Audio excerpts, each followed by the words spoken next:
স্বাস্থ্য কেন্দ্রগুলি আছে সেখানে গ্রামীণ মানুষ যাতে যথাযথভাবে পরিষেবা পায়, তার উন্নতিকল্পে নতুন সরকারের কাছে আমাদের আবেদন বা আমার আবেদন যে এই স্বাস্থ্য পরিষেবার উন্নয়ন কল্পে সরকার যথাযথভাবে ব্যয় বরাদ্দ করুক। আমাদের বিপুল প্রত্যাশা, যে সমস্ত সমস্যাগুলি তৈরি হচ্ছে স্বাস্থ্যগত, সেই সমস্ত সমস্যাগুলি যদি গ্রামীণ হাসপাতালের স্তরে এবং জেলা স্তরে তার সুরাহা হয়, তার চিকিৎসা হয়, সেটার জন্য আমরা ভীষণ রকমভাবে আশাবাদী।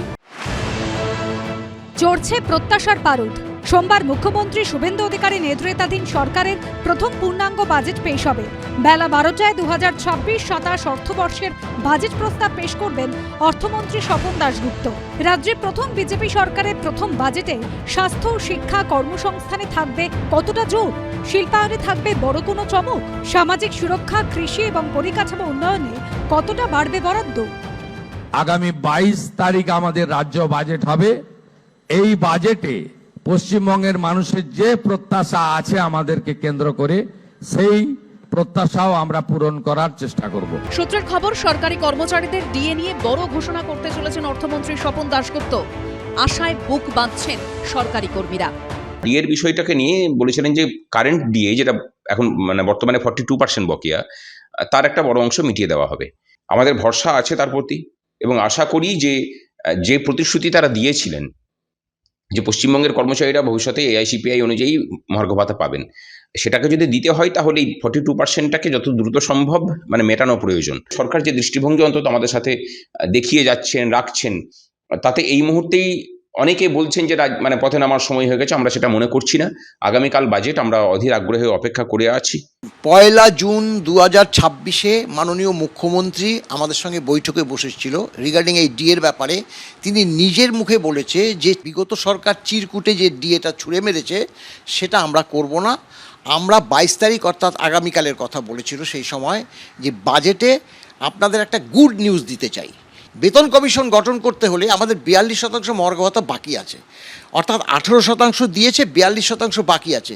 আমাদের যে দাবি মাননীয় মুখ্যমন্ত্রীর কাছে, এই 42% ডিএটাই তিনি ঘোষণা করে দিক। কেন্দ্রীয় সরকারি কর্মচারীরা বর্তমানে 60% হারে ডিএ পান। এ রাজ্যের আন্দোলনকারী সরকারি কর্মী সংগঠনগুলির দাবি, খাতায় কলমে ফারাক 38%। তবে বকেয়া ডিএ নিয়ে আইনি জট না কাটায় বাস্তবে কেন্দ্রের সঙ্গে ফারাক 42%। সুপ্রিম কোর্টের নির্দেশ অনুযায়ী আমাদের যে বকেয়া ডিএ এবং বর্তমানে কেন্দ্রীয় সরকারের সঙ্গে যে 42% বকেয়া ডিএ রয়েছে, সে ব্যাপারে উনি সদর্থক ভূমিকা গ্রহণ করবেন এবং আমাদের প্রত্যাশা অনেকটাই পূরণ করবে বলে আমরা আশা করি।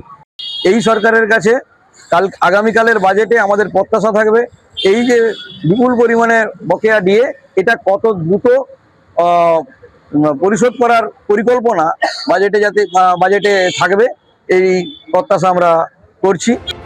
নিয়ম অনুযায়ী সপ্তম বেতন কমিশনের নতুন বেতন কাঠামো ঘোষণার আগে সমতা আনতে হবে কেন্দ্র রাজ্য ডিএর মধ্যে। সেক্ষেত্রে মিটিয়ে দিতে হবে বকেয়া 42%। বদলের বাংলায় বাজেট প্রস্তাবে ডিএ নিয়ে কি দিশা দেখাবেন অর্থমন্ত্রী, তার উত্তর মিলবে সোমবার। ABP Ananda.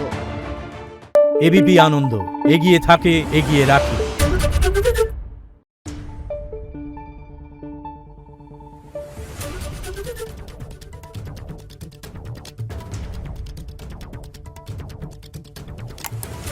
Thank you.